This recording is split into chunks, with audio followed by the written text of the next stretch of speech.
Blue Sky 4, this is U.S. Navy Warship 115. Request you return to original port of call in Iran. How copy? Over. Copy, sir. Thank you very much. Copy, sir. Me alter to Iran. Thank you. Blue Sky 4, this is U.S. Warship 115. I understand you will return to your previous port of call in Iran. This is U.S. Warship 115, standing by on channel 16. Out. You just heard the blockade on the Strait of Hormuz in action. The USS Rafael Peralta is one of several ships still enforcing the blockade. The U.S. has now forced 21 ships to return to Iran since it began. But how exactly does this work? Our next guest helped shape U.S. maritime policies at the Pentagon. Retired Navy Captain Brent Sadler joins us now to break it all down. Now, thank you so much for joining us this morning.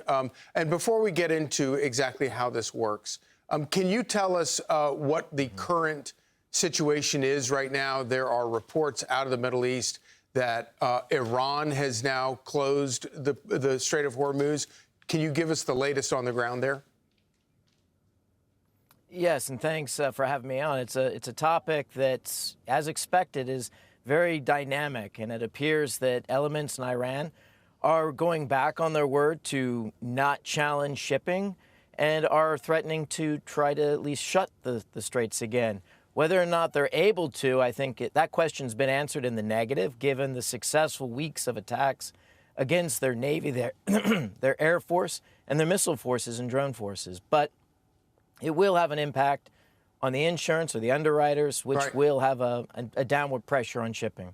So, and now let's step back and talk about, it looks like it's sort of an obvious thing now in retrospect, but when President Trump made the decision to say, okay, no, actually, Iran has spent the last 40 years trying to control the Strait of Hormuz, we're going to go do this, and we're going to shut it down from Iranian oil coming and going freely. Explain how all of that works. No, absolutely. It's all about leverage, and it's about confidence in safe access or safe transit through the straits. And the Iranians knew all they had to do was get one or two hits of ships or even have a mine spotted to have the effect of shutting shipping down. So it was necessary for the U.S. to demonstratively or very visibly sail through there. That's why you saw the destroyers and mine clearance operations over last weekend. And then you started to see the confidence go up and the shipping to pass through. And of course, the most significant leverage the United States has, and where Iran is the weakest, is their economy relies on shipping, specifically their energy market.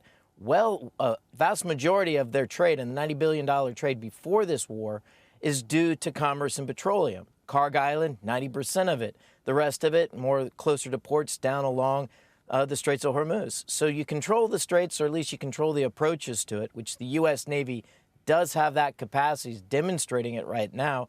It basically holds the Iranian regime by the jugular. And it's a good point of leverage. It's one that should not be given up quickly or lightly. Right. It all seems very obvious in retrospect, but it's amazing that no one had sort of figured all that out before now. Brent Sadler, thank you so much for joining us. Be sure to like and subscribe for all the Fox News latest on YouTube and catch full shows streaming now on Fox One.